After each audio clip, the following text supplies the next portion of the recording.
আজকে হকার মুক্ত অর্থাৎ রাস্তার যে দুই ধারে যে হকার বসে এই হকার যাতে রাস্তায় বসে জনসাধারণের যে সুবিধাগুলো আছে সেগুলো যাতে বিঘ্নিত করতে না পারে, যানজট সৃষ্টি না করতে পারে, সে উদ্দেশ্যে আজকে প্রথমবারের মতো হকার উচ্ছেদের অভিযান চলমান রয়েছে।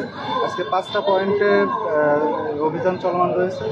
আপনারা ইতিমধ্যে দেখেছেন। আমার যে পয়েন্টটা ছিল কালেক্টরেট মসজিদ থেকে আলহামরা যে শপিং মলটা আছে এই পর্যন্ত আমার দায়িত্ব ছিল, আপনারা ইতিমধ্যে দেখতে পাচ্ছেন। আচ্ছা, আমরা মূলত দেখতে পাই যে সন্ধ্যার পরে হকাররা কতদিন থাকবে?